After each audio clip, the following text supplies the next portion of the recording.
well, welcome everybody to the Lower Windrush Valley Project Annual Forum. I'm Lucy Kennery, I'm the Lower Windrush Valley Project Manager.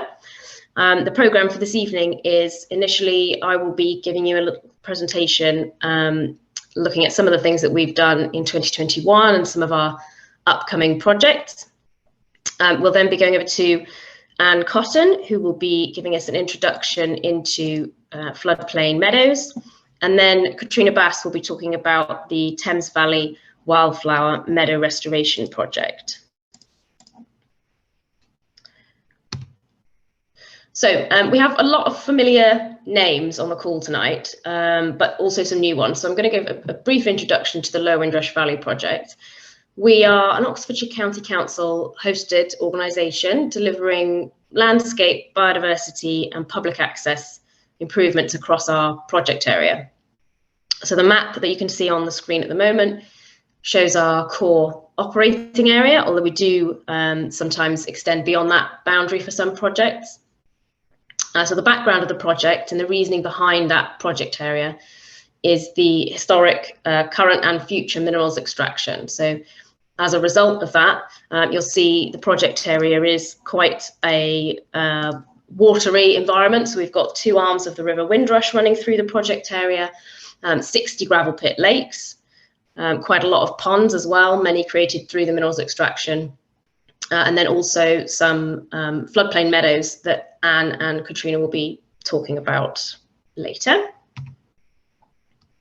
We've got two nature reserves that we manage along with the landowners. Both are around 25 hectares in size, and they're both ex sort of gravel pits.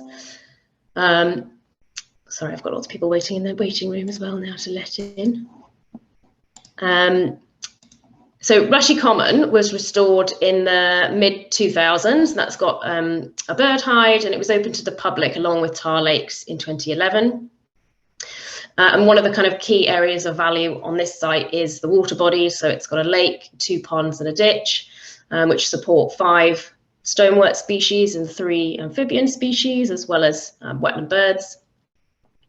And one of the things we've been trying to do there is gradually increase the species diversity of some of the grassland areas around the lake. In some areas, that's almost impossible due to sort of where there's been topsoil left as part of the restoration. But on some of the areas where there's lower nutrients, we've been scything with volunteers and removing risings for several years. And this year we introduced yellow rattleseed to a second area as well. We've also recently carried out some tree works, removing some of the sort of larger willows from one of the ponds and the ditch as well. Stan Lake Common is a slightly older site, still relatively new, obviously restored around 2000. That's got 2 bird hides and 4 surrounding floodplain meadows. So the reserve supports good populations of wintering waterfowl, and in the past has also supported really good numbers of breeding waders, although there has been a bit of a decline of that in recent years. We've got quite an uphill battle managing encroaching vegetation and reed along the shorelines. But we're currently this year and next year reviewing the management to sort of address this. And one of the things involved with that was, you can see on the screen there, we've had an excavator on site in October to scrape away some of the vegetation along the north shoreline in the hope that that will help. We've also had cattle on site on the south shore and the meadows for the first time this year. It has sort of traditionally been managed with a hay cut and then sheep grazing, but we now have cattle. So with the support of the landowner, we're hoping to have cattle on the north shoreline next year as well, in the hope that that will help us with vegetation management in that area.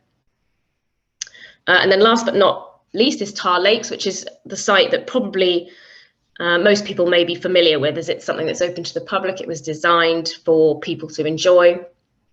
And the main update on that site is that in the new year, or in the next sort of 6 months or so, as part of development of the fishery that's adjacent to the site, there will be a new permissive footpath opening from the east side of the site, which will take you south through the fishery.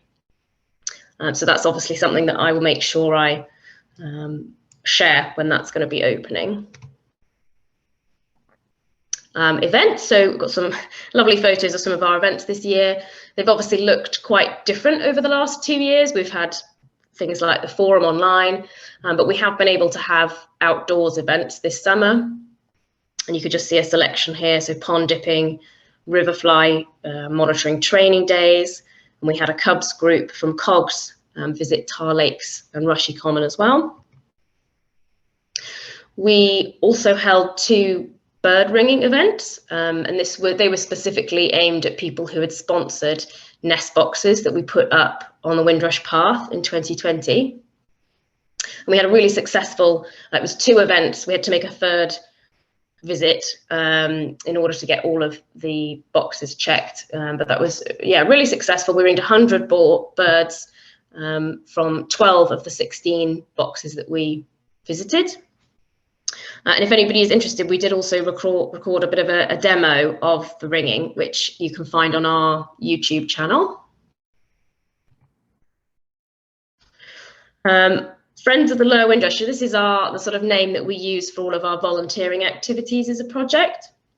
We paused on sort of anything volunteering related for the first 3 months of this year while we were during lockdown.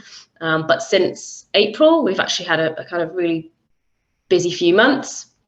We have a task group that meet on the 2nd and 4th Thursdays of the month, and that's normally carrying out work at one of our nature reserves. So that's the sort of coppicing and scything photos that you can see there. We also have site wardens, volunteers who support with surveys and events, and of course many of the members of our steering group and technical advisory group are also voluntary. So it's a really important part of what the project does. You'll see I've put there 371 hours volunteered, so that's since April, which actually I think it doesn't sound that much when you read it like that, but it's a really substantial contribution. So that's about 10 weeks worth of a staff member's time. So it really, it does help a lot. So a big thank you, because I know we've got lots of the volunteers on the call tonight. So a huge thank you to everybody who volunteers in some way to help us. A new element to the sort of volunteering area of work is the reptile survey group that we established this year. So we've got 10 members. We had a couple of sessions in April to get everybody sort of trained up for what they needed to do. And then those members have been surveying between April and October, 8 different sites across the Lower Windrush. And what that involves is putting down artificial refugia, which is what you can see in that photograph at the top. There's a kind of black sheet of corrugated roofing felt, basically. So you cut those into squares and put them out, and then the volunteers would regularly walk their sites and lift those to look for reptiles and then obviously record those. So this group was created as part of our target to increase the amount of volunteer monitoring that we have across the valley. We are also doing the river fly monitoring, and then as part of a project that I will mention in a minute or two, would also be increasing the amount of sort of plant surveying as well as part of that. So one of the reasons for doing this again is to inform our management decisions, and also thinking about where we might be able to create habitat features for reptiles. So things like grass snake egg laying heaps, which we've done at Rushy Common because we've got a really good population of grass snakes there, and things like basking banks as well. And we actually also did one of those at Rushy Common. So moving on to a couple of projects that we've got coming up in the next few months. We've been working with the Stan Lake and Brighthampton Nature Recovery Network group over the last few months to look at how we can improve biodiversity in their parish, in the Stan Lake parish, and also engage residents with nature as well. And we're really pleased. We recently received a grant from the Trust for Oxfordshire Environment, which will help us create a wildflower meadow area at the recreation ground that's next to the village hall. And it's also going to pay for some bird nest boxes, bat boxes, and a couple of insect towers, which are going at the school, the church, and the recreation ground. So we've also already got some volunteers growing plug plants for us over this winter that will be planted next spring. But there's going to be lots of different opportunities. Obviously, they're mostly targeted at people that sort of live or are within the Stanlake parish. But there will be opportunities for other people to get involved with things like planting, monitoring and managing the wildflower bank, and also checking nest boxes. And then last but not least, we've been also really busy working away on something else, which is a bit of a celebration event. So the Lower Windrush Valley project was launched on the 30th of November 2001. So actually in a few weeks, the project's going to be turning 20. We sort of felt like the end of November and December wasn't perhaps the easiest time of year to do outdoor events. Obviously indoor events are a bit tricky at the moment. So what we're doing is we're running Windrush Walks Week in April next year. There's going to be loads of different walks and activities during that week. Lots of different themes that sort of celebrate the Lower Windrush Valley. So things like bat walk, geology walk, nature reserve and farm visits, pond dipping, and then also some sort of self-guided walks across the valley as well. So do make a note of that in your calendar. We will likely start promoting it and having sort of dates for specific walks in your diaries, and if you need to book in the new year. So this is your early warning to keep that week nice and free, because there'll be lots going on. Thank you. Right, that's the end of my presentation, and we will now be handing over. I will stop sharing my screen and hand over to Anne, who's going to give us an introduction to Floodplain Meadows, and also I think a bit of an insight into her role and what she does as a Floodplain Meadows Partnership Ambassador. Perfect. And okay, I just need to remember.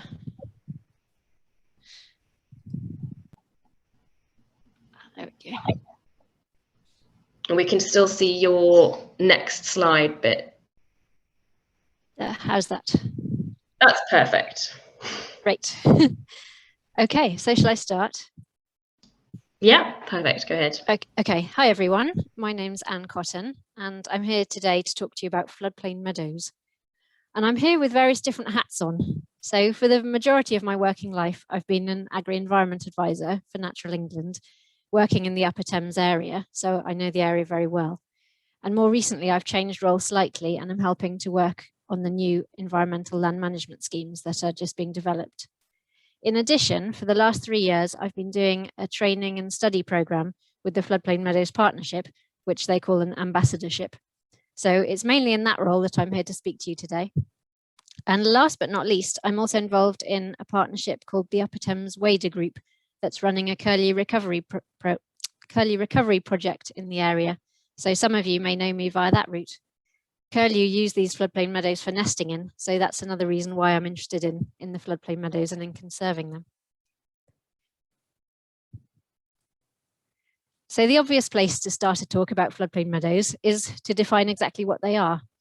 So as the name suggests, they are located in river floodplains, and they're meadows, meaning that they're managed by haymaking and what we call aftermath grazing, which means grazing off the regrowth in the autumn. They've been managed this way for a very long time, as much as 1,000 or even 2,000 years in some cases. And they contain a community of characteristic wildflower species, such as great bonnet, which are the dark sort of oval-shaped flower heads you can see in the photo, knapweed, which are the tall pink ones, and many others. Floodplain meadows follow the same annual cycle year after year.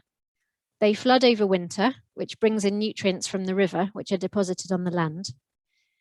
Then in the spring and early summer, they grow and flower. The hay is then cut in July, when the grasses and flowers are seeding, and the hay cut removes the nutrients out of the system again. And then they're grazed in the autumn to eat off the rest of the year's grass growth. It's useful to understand this because this cycle is essential to maintain floodplain meadows in good condition. If any of this cycle is missed, the quality of the meadow starts to decline. Floodplain meadows are important for many different reasons. They're extremely rich in different wildflowers and grasses, with as many as 40 plant species per metre squared in the very best examples. All these flowers obviously provide nectar for insects, which include useful pollinators such as bees, which pollinate our crops and fruit trees. And of course, all these insects, being at the bottom of the food chain, provide food for birds and many other creatures. The bird in the picture is a curlew, which use floodplain meadows both for nesting in and also to feed their chicks on the insects. And meadows also often contain rare plants, such as the snake's head fritillary, which in some cases are not found anywhere else. When we think of climate change and carbon capture, we usually think of tree planting, but floodplain meadows are actually great carbon sinks, meaning that they capture and store carbon in their soil. Because all the different plant species have different rooting depths, they can store carbon throughout a much greater depth of soil than a field with just 1 or 2 species of grass. Research carried out recently by the Floodplain Meadows Partnership, which is currently awaiting publication, shows that floodplain meadows may even store more carbon in their soil than woodland. Woodland, as you may know, actually stores most of its carbon in the trees, but carbon stored in the soil is actually much safer because it can be stored for centuries, whereas that stored in trees is only locked up for the lifetime of the tree. So because they're in the floodplain, they do what their name suggests, and they're capable of holding vast quantities of floodwater over winter, which I'm sure you've seen if you live in the low Windrush Valley. And this obviously prevents the floodwater rushing on down the river and flooding the towns and villages downstream. But also, while the water's sitting on the meadow like this, it deposits silt and nutrients on the land, which is a great natural way of improving the water quality in the rivers. Floodplain meadows are also an important part of our cultural history. In the past, many of these meadows were managed as common land, and each year villages were allocated a strip known as a lot of approximately an acre in size to cut for hay. This large stone is called a mere stone, and they were used to mark out the boundaries of the different lots. You can still see these in many ancient meadows today, and the map on this slide shows all the different lots that existed in Yarnton and Oxley Meads near Oxford. So these meadows help us to understand more about the agricultural systems of the past. But as well as learning about the history, we can learn lots of other things from them. For example, the picture on the left is actually my son, aged 5, on a visit to Longmead, which is a beautiful meadow near Ensham, owned by Catriona Bass. And he was learning about the different types of wildflowers. And it was amazing to see how much he took in and learnt from this visit, and also remembered it. And he still talks about it now, over a year later.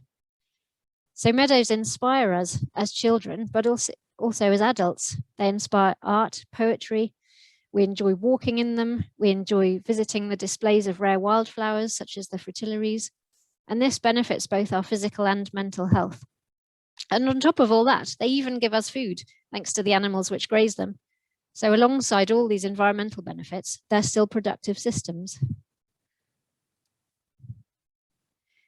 But sadly, these meadows have suffered massive declines since the end of the Second World War, and there is now estimated to be just 1,171 hectares of floodplain meadow left in the UK.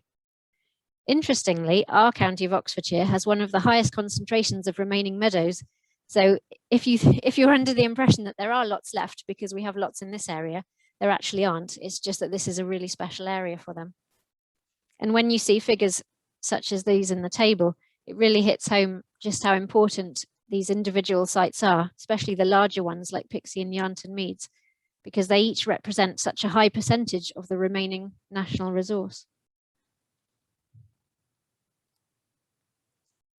Here in the lower Windrush Valley, we have 2 nationally important floodplain meadows, Ducklington Mead near Witney, which you may have visited on one of its fritillary open days, and Langley's Lane Meadow, which is just next to Sun Lake Common Nature Reserve.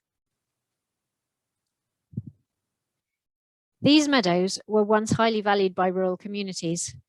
They benefited from the free nutrients that were brought in by the rivers, and provided a great hay crop and grazing land for animals such as horses and oxen, which at that time were essential for farming.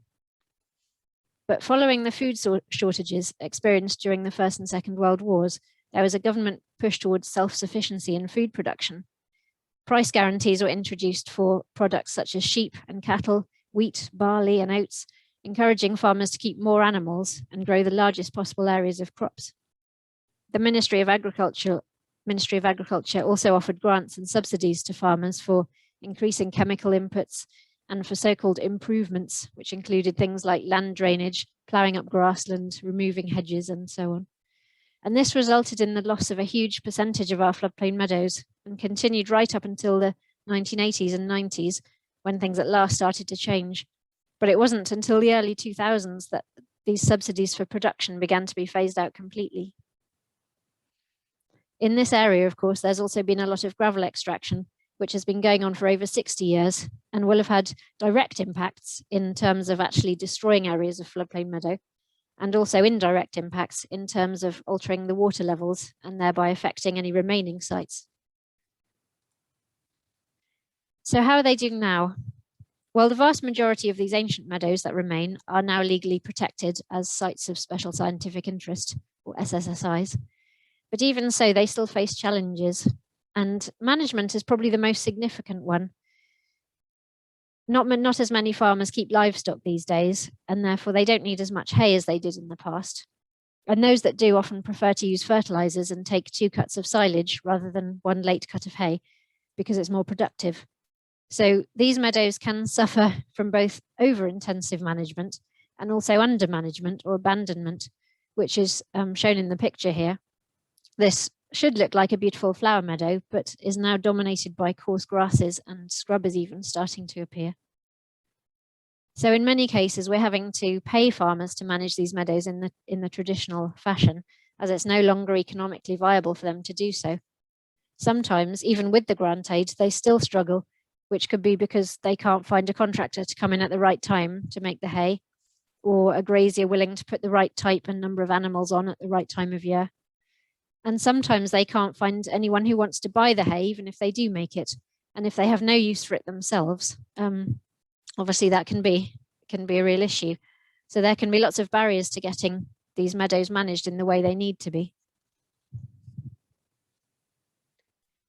In addition, a lot of the remaining meadows are small and isolated within the wider landscape, making management even more tricky and preventing the species that use them from being able to move and spread between the different sites as well.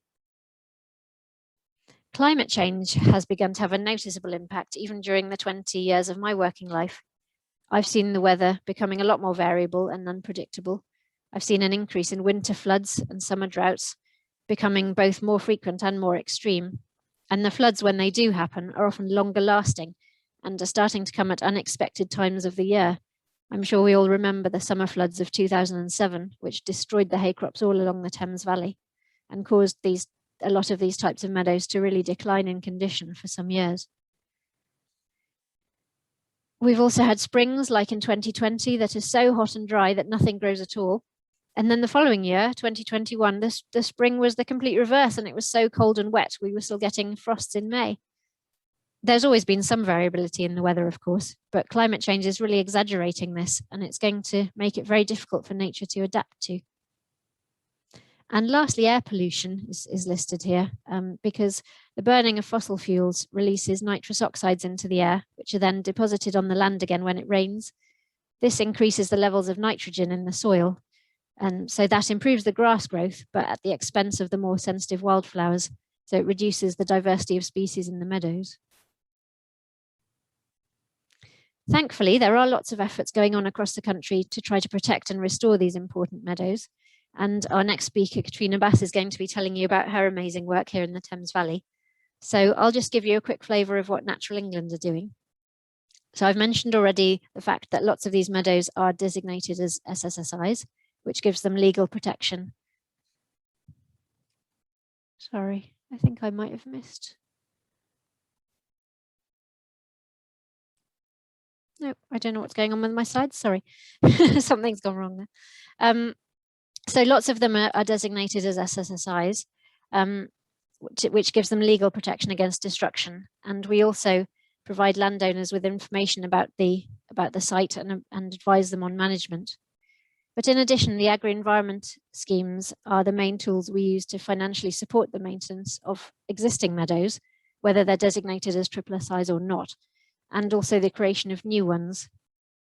These agri-environment schemes have been running since the 1990s and are still running today, with a new scheme currently being developed for launch in 2024. They offer grants to landowners to maintain existing meadows, restore meadows that are still there but have lost most of their wildflower diversity, perhaps because they've been fertilised or had unsuitable management, and also to create meadows from scratch on arable sites. And they can also pay for capital works, which are one-off payments to carry out a specific task, such as buying in and sowing wildflower seed. So I'll just have a quick drink. And then I'm going to share a bit of a case study with you now.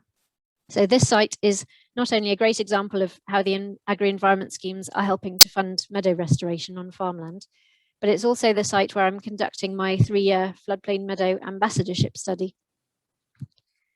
So this site is called Meadow, and it's near Northmoor on the Thames. It's owned and farmed by the Florries, who've kindly let me conduct my study here. And as you can see from the aerial photo, it is right down by the Thames and also has a wet ditch running through the middle. So this meadow is in an agri-environment scheme, which I set up with the Florries, which helps to fund the annual management of haymaking and aftermath grazing. I chose to study this meadow because I knew it was about to have a couple of major environmental enhancements done, and I wanted to monitor the impact of these. The first one was in 2018. The meadow was spread with green hay from Chimney Meadows, which I'm sure you know is a local SSSI and nature reserve managed by the Wildlife Trust. So what this green hay spreading involves is taking a crop of hay off Chimney Meadows, but rather than being dried and baled up in the normal way, the hay is spread straight onto the field you want to restore while it's still green, as the photo shows.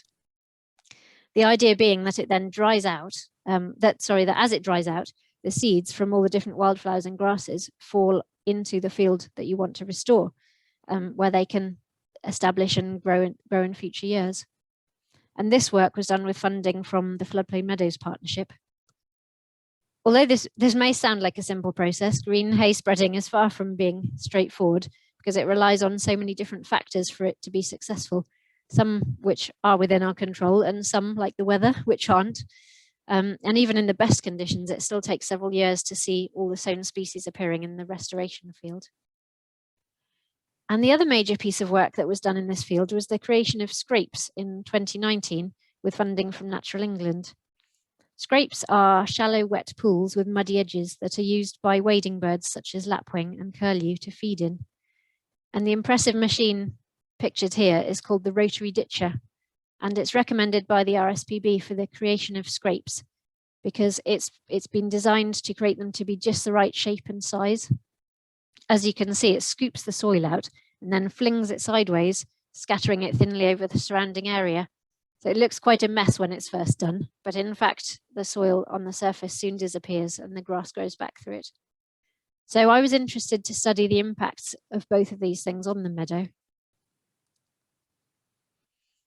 So what I've done is that at 3 points across the field, I took a soil core and compared the soil from the wetter and drier parts of the meadow. So the soil core pictured here came from the wet area near the central ditch.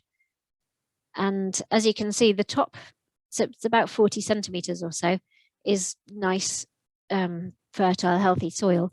And then below that, you get down into very wet, sticky grey clay.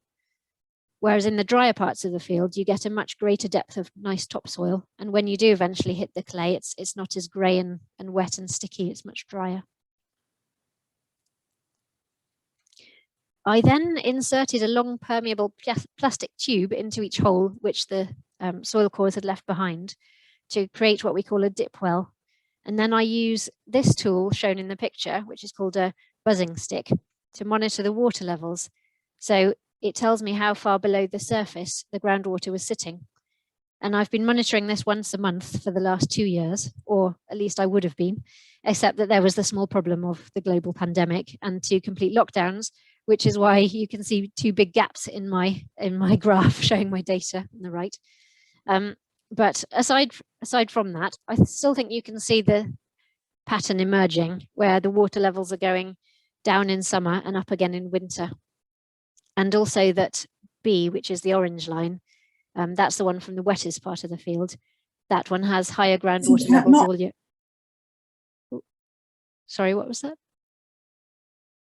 Okay. Yeah, so this one has wetter, has higher water levels all year round. Another thing I've been monitoring are the nutrient levels, because as I said at the beginning, the nutrients coming onto and off the site are one of the key aspects to the whole system working. So I've done this by putting out what we call a sedimat, which is this square of astroturf, which I pinned to the ground in a wet part of the field over winter. And then I removed it again after the floods had reseeded.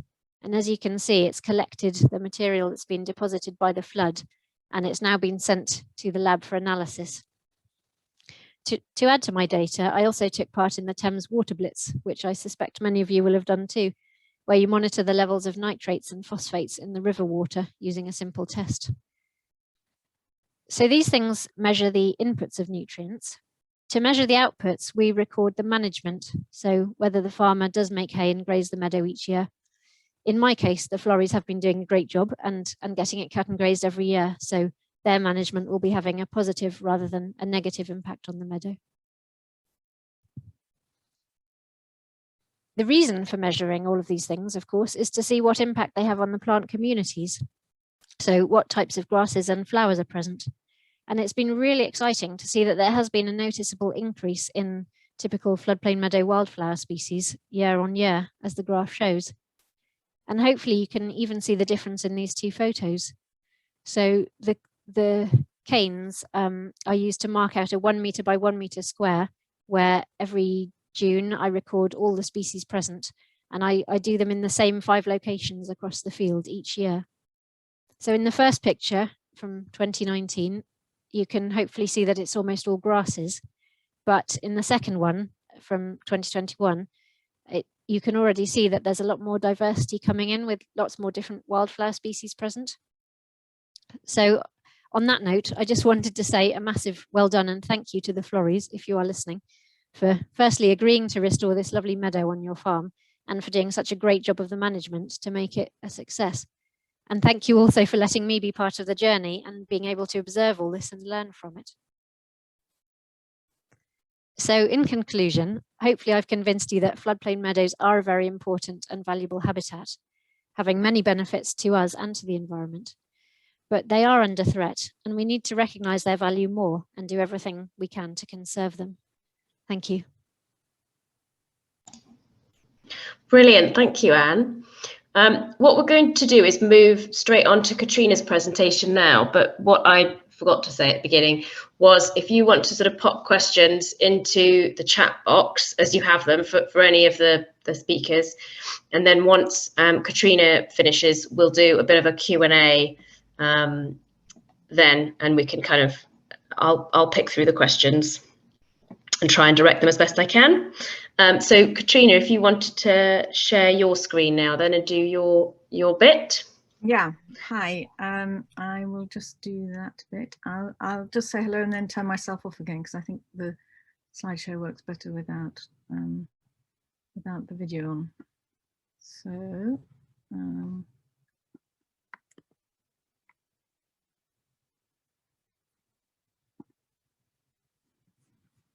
is that visible?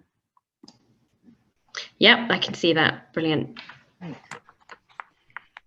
So I'm Catriona Bass, and this is Longmead, the 10-hectare floodplain hay meadow that at Swinford that I own and manage with my partner Kevin Martin. You can see the Swinford toll bridge there, and I'm sure many of you know it. So we're just upstream of the toll bridge on the Ensham bank. It's an original 1,000-year-old hay meadow with over 120 species of plant. And we've owned and managed it for 20 years and used its seed to help restore other sites. So Longmead has really been the point of departure for our Thames Valley Wildflower Meadow Restoration Project, which we initiated in 2018. So what I want to do various things today, but first of all, I think I want to just talk a bit from a personal point of view about what it is about these meadows that in fact kind of pushed us to throw ourselves into this incredibly difficult job of trying to connect our local wildlife site with the sites of special scientific interest downstream that Anne mentioned, and upstream, and on the opposite bank there's another local wildlife site. So by kind of persuading our neighbours and our neighbours' neighbours and their neighbours upstream and downstream of us to create or restore their piece of the jigsaw. So to create a kind of an absolutely connected habitat along the Thames, where, as Anne says, you know, this tiny fragment of this rare habitat that's left, 4 square miles, or, you know, the size of Heathrow Airport. We have the best chance where we are on the Thames in Oxfordshire of creating a connected corridor that might kind of stem the pace of decline. Of course, the idea of connecting up rare habitats has been around for some time. In 2011, John Lawton coined the term in his report for the government of bigger, better, more joined up. And so we live here in the Oxford Meads and Farmore Conservation Target Area, which was another idea in 2006 that to again connect up these habitats, rare habitats, in order to kind of preserve them. But actually little work has been done so far on the ground to do the connections. And everybody talks about how difficult it is to get what's known as landowner engagement. So we kind of wondered whether, you know, being embedded in the local landscape and having long-term relationships with the farmers and landowners around us, and also importantly with local academics and local NGOs, and of course people in the community, whether we might have a chance of kind of creating a kind of bottom-up network approach to dealing with the problem. I mean, given that most of us are here for the long term since we live here, might this be a way of building the knowledge, the connections, and of course the long-term commitment that's necessary for saving this extraordinary habitat? And we know that it's long-term from recent research. So, I need to get on to the next slide. Oh, there we are. Oh, that's okay. So this is our network 3 years on. And so just at the bottom here, we see the length. This is a piece of research 2011 by Alison MacDonald, who is the kind of guru of restoring meadows. She set up a project just downstream of us at Whiteham in the 1980s to try and to look at methods of restoration from arable. And so she and Ben Woodcock, who's at the Centre of Ecology and Hydrology, predicted that it would take 150 years for the colonization by the majority of species in a floodplain meadow. They're a bit more optimistic that the functional traits might be restored in 70 years. So we have to be here for the long term. We have an orchard, and I remember my grandfather saying, you plant a pear for your heirs. And I think we have to think the same thing about floodplain meadows. But so here we have, on the restoration side, the kind of connections that we have already. And so Natural England and Anne Cotton have been completely critical in our work on Longmead over the last 20 years. So I've known Anne since about 2001. And these kinds of connections cross, what do I call it, sort of cross-disciplinary connections are really creative and really important, I think, if we're going to develop the energy and the skills to kind of get there. So the other point of connections is the kind of the knowledge base, because actually what's interesting is that there's still very little that's known about both the ecosystems themselves and more particularly how you restore them. So we're working with a range of people. So Mike Wilson at the Museum of Cardiff, and we've just talking to William Hawthorne, who's at the Plant Sciences Department at the university, and to start doing botanical mapping. And then the other really important thing for me is the knowledge, the practical knowledge. And I think in this kind of crisis that we're in, and everybody kind of meeting and talking and trying to decide how we do things, the knowledge that's missing is the knowledge of the farmers who have been on this land for generations. Just to take a small example, you know, Norman Butler Miles, who lives in, well, who sadly died in the summer, but who lived in Barnard Gate and was born and brought up in Ensham, and knows all the meadows that we're working on from when he was 6. And he used to cut the hay on our meadow. And at one time, in a really bad year, and I was kind of looking every day at the weather forecast, he came one day and said, I can't be bothered with weather forecasts. You know, in the old days, if you could hear the steam trains at Wolvercote, you knew that you had 5 good haymaking days. And so it's that kind of that knowledge, which is very fragile because it's going, also needs to be in the kind of conversation. And then, of course, local people who are completely critical to the equation, because it's our voice that's going to kind of stop the development, that's going to preserve what's there and help us restore what's not there. So we also set up in 2019 a community network project that connects into this landscape scale project, bringing together people in the communities with experts, local experts, professionals who live in the same community, and also connecting them up with the parish councils and the district councils. And so, in fact, we really benefited from that too. I'll go on to talk about some of the meadows that we're looking at, and our district councils, Carl Rylett and Charles Matthew, who was our county council, who were really instrumental in encouraging, for example, the county council to start thinking about restoring the meadows in our strip. So if we just look at this other slightly, I don't want to depress everybody, but on the left, 25% of sites demonstrated expected success. So this was a piece of research by Floodplain Meadows Partnership, David Going and Emma Rothero and Irina Tatarenko last year, that they looked at the over the 30 years the restoration of floodplain meadows, and came up with the figure that only 25% of them were successful. There's again, not completely depressing, because there's another 60% that demonstrate some signs of improvement, is what they say.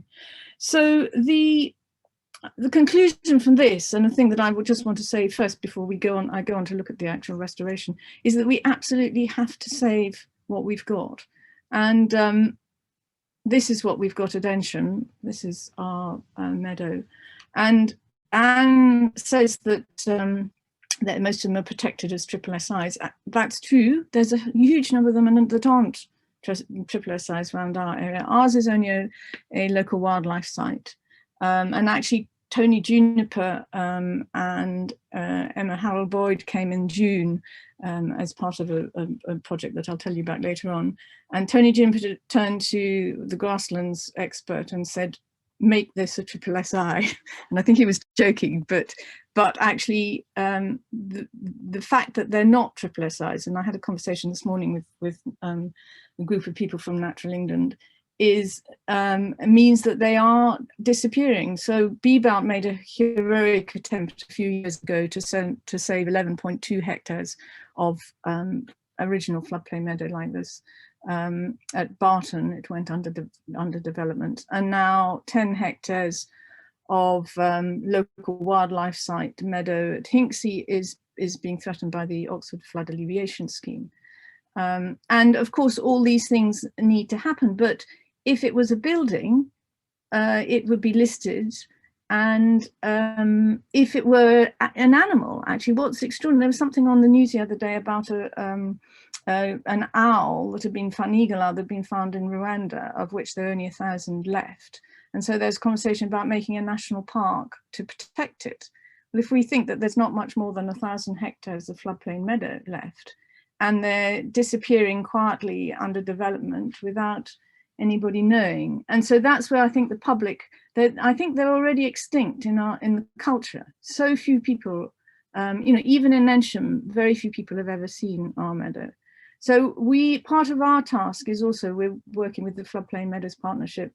They just had an art competition to try and raise the profile of these meadows. And I'm very pleased to say that our Ensham artists, 4 out of the 12 winners came from Ensham, and the overall joint winner was our local artist who organised art in the meadow on Longmead.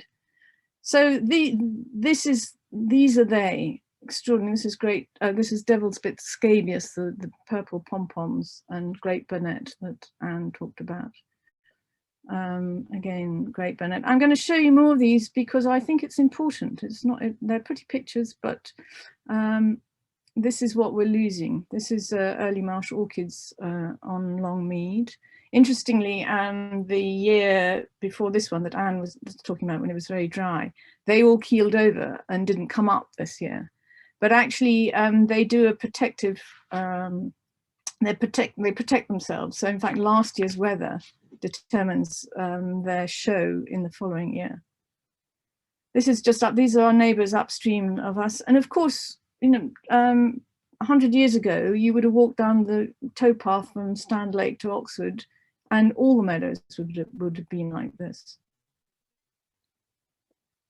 This is sneezewort, which is a very rare plant that we have on our meadow. Very tiny seeds, as we've discovered since we've started propagating them. And I'm just going to, this also is probably completely unfamiliar to many people. Oh, maybe. Can you hear this? This is what they sound like. And many people have not even heard that, the sound of insects in a meadow.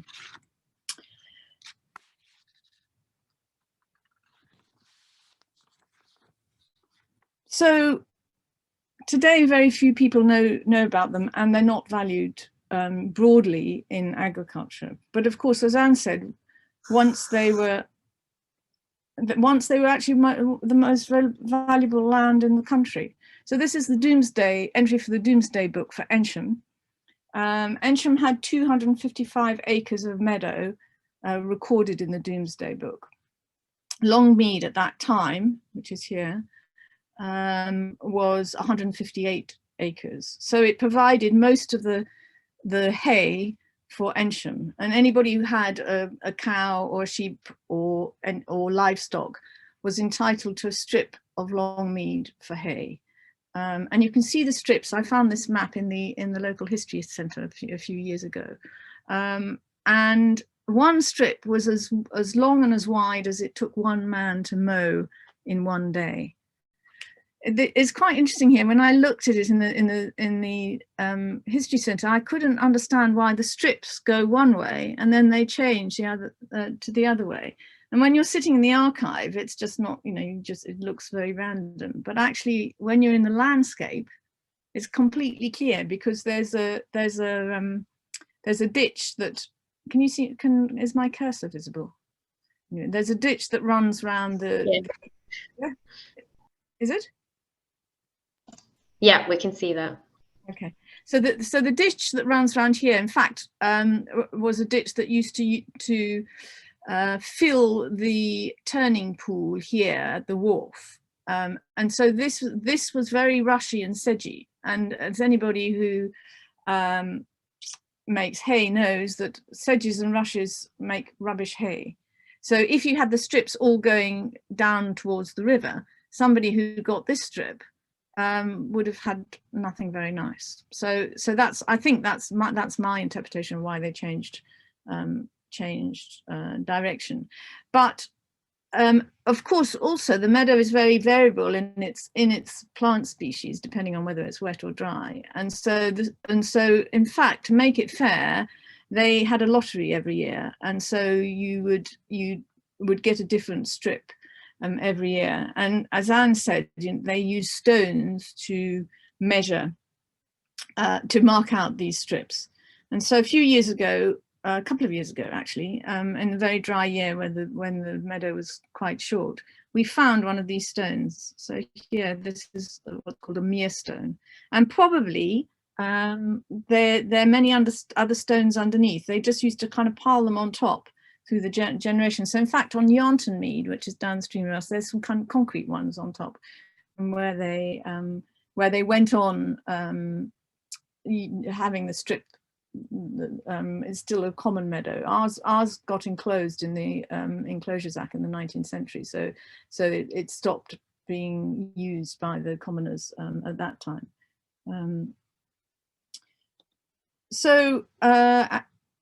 This is the hay cut in July.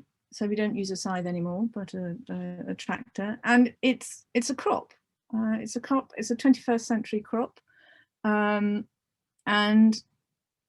here the livestock with the second crop. So that's why they were so valuable, because they received the silt from the river. You could actually get 2 crops off them.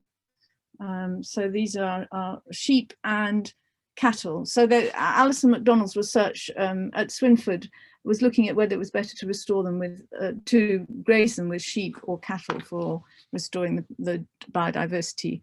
And marginally, cattle are supposed to be better because they are less selective in the way that they eat. But actually, I think the jury is probably still out. So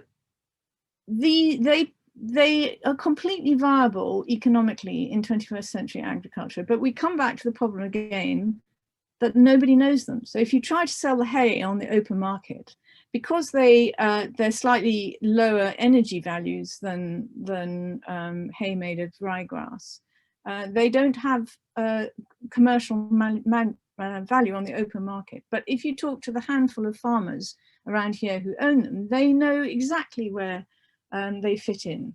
So, for example, upstream of that, well, my neighbour, for example, we had a workshop on the meadow in the summer, brought together Charles Flower, who's one of the pioneers of restoring meadows, and then a group of Oxford College gardeners, farmers, community members, NGOs. In fact, I think Lucy was there too.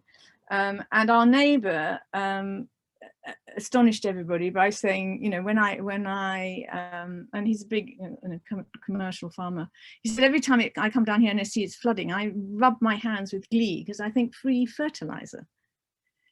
And then actually on the opposite bank, the Farrants, they have a dairy herd, and so they feed their meadow hay to their cattle, to their dry cattle, that is before they're giving birth, because you don't want them to get too fat because it makes birthing difficult. And there's a risk of getting something called fatty liver disease, which means that, can actually kill the cattle. And then downstream of us is Claire Hill, who has had a kind of conversion in the last 3 years. When I first went to her and talked about restoring meadows, she said, oh, well, you must understand, you know, we're a commercial farm, and so, you know, we can't do that kind of thing. And now she's got into regenerative farming and is completely converted, and says that she now finishes her livestock in 16 months, which is actually very fast, with no inputs. So no cost of fertilizer, no cost of petrol to spread the fertilizer, no parasitides to deal with worms, because the cattle are eating such a kind of nutrient rich and varied diet that actually they don't get worms. And so she's now restoring all the fields on Whiteham Farm, not all as hay meadows, but all as species rich, to increase the biodiversity on them. So just lost my place. And so the other interesting thing is that Claire says that with the species richness, she's actually also having to and the nutrients in all the plants, she's actually feeding her cattle much less. So it costs less in terms of feed. So this is about a square metre of our meadow. You can see the kind of fine tapestry of different species. So we have about 40 different species in a metre square. This is quite early in the season, so they're not all in flower, but there's great burnet here, there's lady's bedstraw here, obviously buttercups and clover, there's a bit of knapweed here, so huge diversity of species. And the really important thing for this, in this new era of climate change, is that it makes them very resilient as a food crop. So this was last winter, flooded Thames. So this is Horseshoe Island where we live. You can just see our little house, which is about to come down and be replaced by hopefully a field study centre and a warden's house. And then this is Longmead here, completely underwater, and was underwater for about 2 months. This is on the road to Oxford, Botley, an arable field, also similarly under flood for 2 months. The crop was completely destroyed there. This was my crop in June, so actually I had got more bales off it this year than I've had for many years. So resilience to climate is there in these meadows. So this is our plan, our meadow restoration project, and just shows a little bit of where we've got to and where we're planning. So this is Longmead here, the red, and the other red areas on the map are floodplain hay meadows that have a designation, either a site of special scientific interest or a local wildlife site. And then the pink are meadows, floodplain meadows that are under restoration in Natural England's agri-environment scheme. So if you take these together, the other thing I think that's really striking about this area is actually the number of important habitats altogether. So the orange is either triple SIs or local wildlife sites of other habitats, so not floodplain meadows. So we keep saying that this really should be made a national park. It's a real hotspot of biodiversity on this stretch of the Thames. So and then the yellow are sites that are in our project, either historic ones that we've done historically, or ones that are part of the project that we set it up in 2018. So here it's this stretch of the Thames, and then we've just started doing some on the Charwell. So we did last year we did Christchurch Meadows, and then this year we were approached by Merton College and did a couple of meadows. Whoops, sorry, I seem to have lost. How did that happen?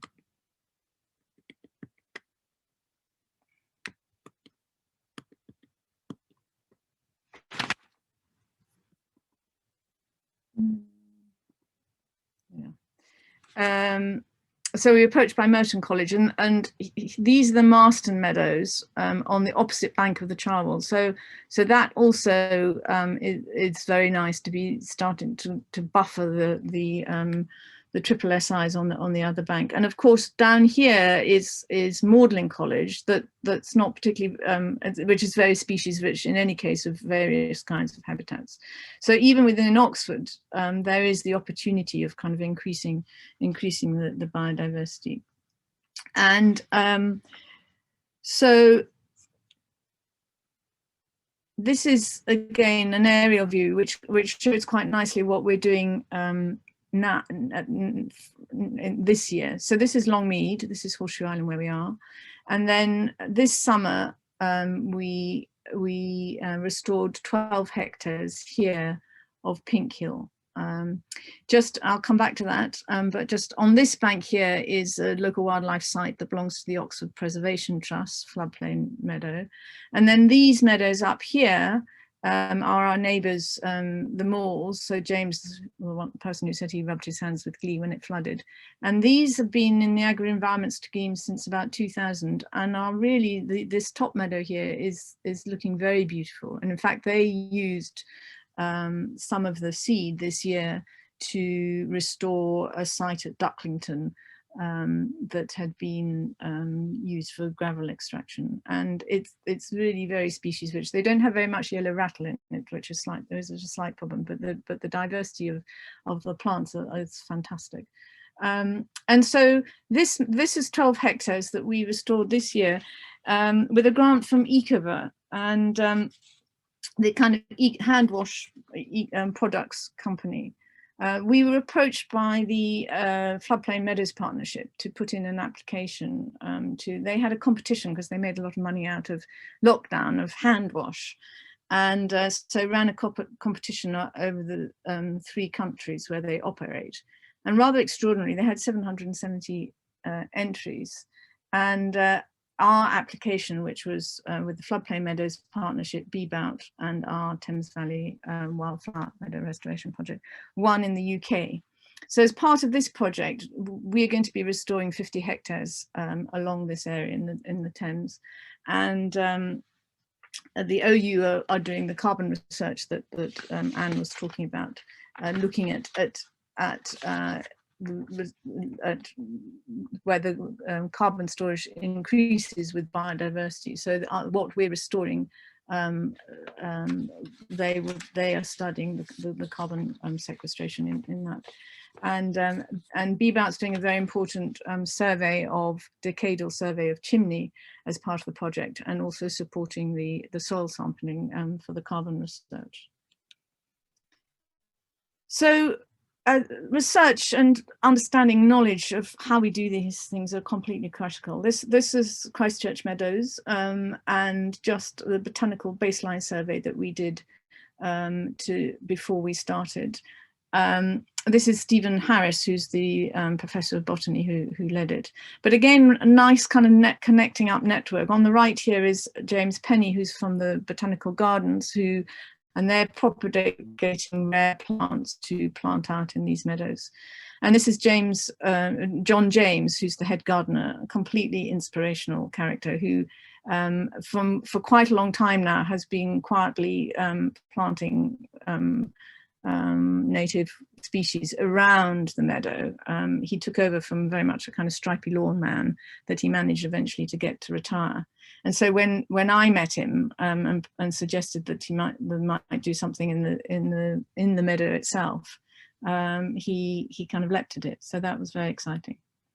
And then this is Frances Watkins, who's in Botley, who's one of the doyen botanists of Oxfordshire, and she's doing the botanical surveys for the Pink Hill meadows that we're restoring. And on the right here is Emily Terry, who's just finished an MSc in conservation, who's the niece of the landowner of Pink Hill. So again, she did work experience with us over the summer and is learning all about restoration of meadows. So there's the surveys. This is the carbon research that Anne was talking about.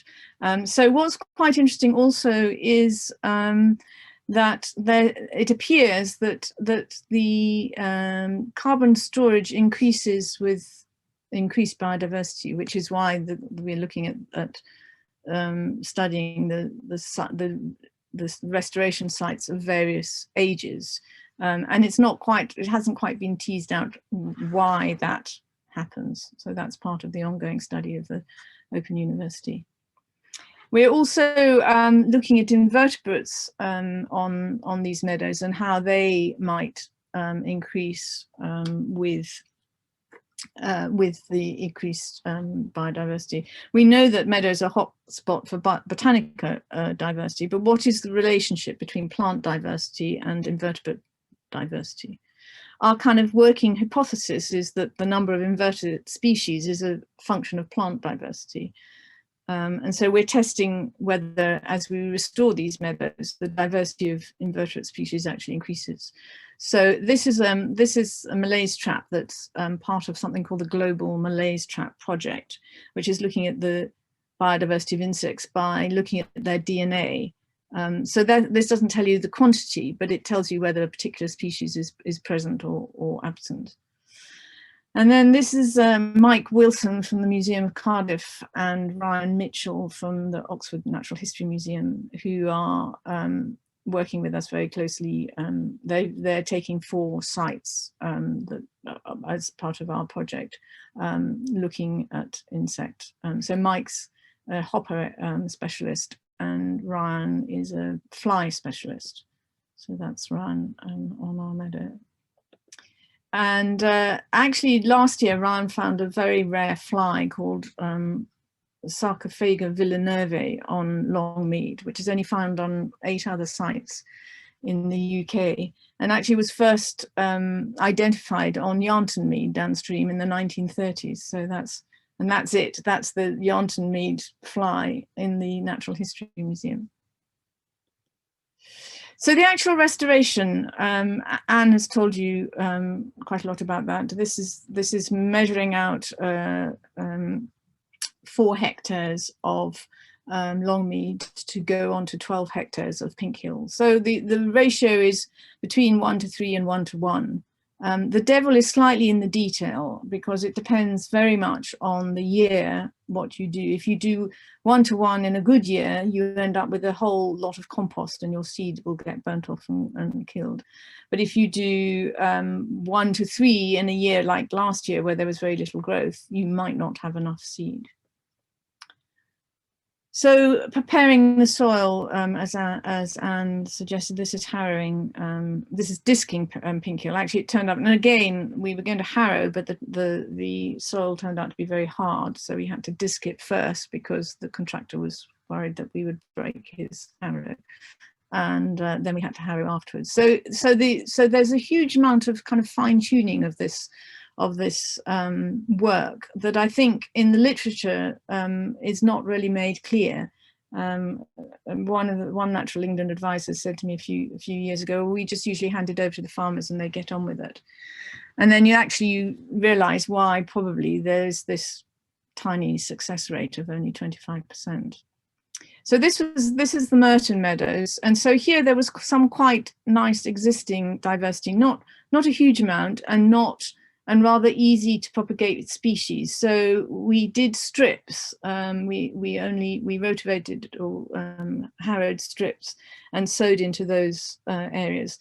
On Christchurch, we did something slightly different. There were clumps of, there was fritillaries in one area and cowslips in another area. So we chose areas that we would restore rather than doing strips through the whole meadow. This is we managed, thanks to our parish councillors, Ross Mackin and Carl Rylett, to restore 1.6 acres of the playing fields in Ensham, which is a floodplain meadow. It's got a stream going through it, and it's very close up to our meadows, and the neighbouring landowner has a very small 7-acre meadow. So what's really nice is that one's connecting the landscape scale nature recovery into the villages, and it's been extraordinarily popular with the people in Ensham. And on Sunday we ended up planting a whole lot of propagated plants into it. So this is collecting our seed with the forage harvester. And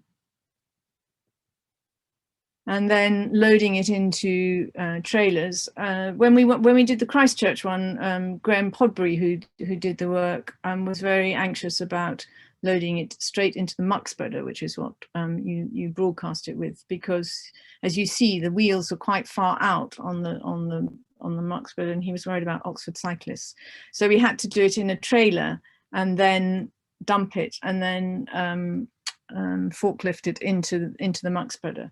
And interesting here, the literature says that you can either loose bale it or leave it like that for 24 hours. But we found between trips from Ensham to Oxford, by the time we came back, if you put your hand into there, it was already hot. So in 24 hours, again, you would have cooked your seed. So again, that, you know, the details of this are really critical in order to kind of get it right. So this is the hay. So in here you can just see these large things. This is the yellow rattle, which is the kind of critical ingredient for making meadows. For farmers, it's kind of a bit of an annoyance because it reduces the vigor of the grass and therefore the kind of volume of your hay crop. But when you're creating a meadow, that's exactly what you want, because you want the grass to be weak, so the flowers have space, the herbs have the space and the light to grow. So this is broadcasting on Christchurch, and then this is Merton this year. So that's what it looks like when it comes out. And again, you know, the gauge of the muck spreader is critical, because if you get it in too thick a layer, you end up again with composting the seed and you get nothing at all. So this was at Pinkhill, and actually we achieved a very fine, even spread where we didn't have to do anything more. We had very skilled contractors this year. This was Christchurch, where it came, as you can see, it came out a bit lumpier, and I ended up with a rake for a very long time trying to kind of spread it out a bit more. And then you roll it to get the good contact with the soil. Again, Christchurch was very interesting. When Graham went in to roll, he phoned me and said, "I think there've been metal detectors in here. It's all been dug up." And anyway, he rolled it flat and we went away again. And then the head gardener came and said, "I don't know what's going on in the meadow, but it looks like it's all roughed up." Anyway, eventually it transpired that it was badgers. They had been eating the quad lawns, digging up the quad lawns, but then once we'd made the meadow all nice for them, they moved in there, and basically were there all autumn. So our careful efforts to roll and give the seed a good contact with the soil completely vanished. And then it flooded. So this was January, February, March in Oxford. And so this is what it looked like in April, with these kind of clods of turf that the badgers had rooted up, and we were completely depressed because, you know, it's a very public site, and it was really important to us that it was successful. But then, completely extraordinary, in this bare ground, this came up. This is adder's tongue fern, which is one of the rarest plants in these meadows. And so the bare ground, and the likelihood is that it was probably there before, but had just been given a new lease of life by the soil being so bare. And then this is the yellow rattle, which started coming up fantastically. And then this was June, where it was completely dramatic success, and the head gardener's been feted, and also Great Burnet started coming up. And usually one doesn't see this at all in the first year because it's a very, very slow growing plant. Recent science suggests that it lives for about 150 years, so it kind of takes its time to grow, which means that it's quite difficult to get it established in the green hay method. So this is again on Longmead, and we've started propagating by hand some of these slower to grow species. So this is the Great Burnet that Emily is picking, gathering by hand. And so this is again a way in which we bring into the community into the project. So these are people from Ensham, and also we work with adults with learning disability and autism. So we do also supported by Natural England care farming. And it turns out that this is a really good activity for our care farming participants. Not only are they actually just as good as everybody else, but it really kind of connects them back into the centre of the community, and they're doing, not just having activities invented for them, but playing a really important role in our project. So this is great. This is common knapweed. What's really interesting is, you know, how you collect each seed. So as you see here, the seeds sit in this completely open cup, and so if you're walking past and you knock it, it falls onto the ground, which of course is what it's meant to do. But when you're trying to gather the seed, you've got to adopt different kind of tactics with different plants. So this is also the one of our care farming participants. He got very excited about the seed collection. So this is several varieties that we collected, and then spreading them out in our barn to dry off. And then again, he loves the podding of the tufted vetch and the meadow vetchling. And then we're also with the community. There's very little data on how you on the propagation of these wildflowers, because the commercial seed companies only actually produce between 15 and 20 species. And if you think there are 120 species in our meadow, actually, if you restore from seed, you're never going to get back to something even close to the original, even in 150 years. So we're starting to document all the species that we're planting and the germination rates and the best times to sow and so on. So this is seeds that we sowed in July after the immediately. And of course, commercial seed companies, you dry it and you clean it and dry it, and you usually only sow it the following year. And these are fresh from the field, and that's what's really interesting. Actually, the speed with which they've grown has been very surprising. So Sunday, we planted a whole lot of these out into the meadow that in the playing fields in Ensham that we restored last year. And so this little girl on the left had come a couple of weeks ago and been planting some in the churchyard, where we've also done some restoration. And her mum was saying that what was really exciting was when they went to church the other day, she and her brother dragged her out into the churchyard to see how their plants were getting on. And so for me, that was really, one of the most exciting things, that actually, it works if you get people actually doing stuff in the landscape around them, not getting into their cars and driving off to a nature reserve 15 miles away where they can't see the results of, but where they are and where they see every day.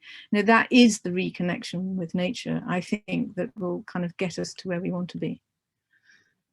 So that was on Sunday again. So that's it. And these are all the amazing people that we're supported by, connected up with, and so on. Thank you. So I think I've rather overrun. That's all right, Catriona. Brilliant, thank you. Do you want to, if you stop sharing your screen? Yeah. And then we've had a couple of questions. So I will start my video, and then Catriona and Anne, maybe if you have your videos on as well, I will have a look through the chat. I was really impressed, Catriona, to see the photo of Christchurch Meadow, particularly after the badgers and the flooding and everything. That looked brilliant. We heaved a big sigh of relief. Yeah, like you said, particularly if it's a public site as well. It feels more under scrutiny, doesn't it? Okay, so I'll have a little look through what questions we've had. So Andy Duncan, this is a question for you, Anne, said, Anne, what did the Flores Meadow have growing on it prior to the green hay? So that's where you're doing your research, isn't it? Yeah. Okay, so it had been in agri-environment scheme for probably 10 or maybe even 20 years. I can't remember now by that point. So it had got a few nice species in it that had, I guess, been there in the seed bank and survived, or perhaps washed down in the river from other sites. So it had, I made a note of 4 species that it had already: the knapweed, goat's beard, watermint, and yellow rattle. So it had those, but only in very small amounts. So since the green hay spreading, all of those species and lots more are really increasing in quantity and spreading across the whole of the meadow.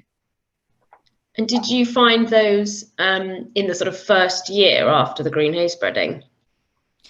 I showed a graph, I think it was in my second last slide, that showed that each year a few more species are appearing. So no, they didn't all appear straight away in the first year. There are certain species that are known to normally appear first, and then others come in gradually year by year. So it's been really interesting that I can actually observe that happening firsthand like that. Yeah, and it's good to have it documented as well, isn't it? Mm.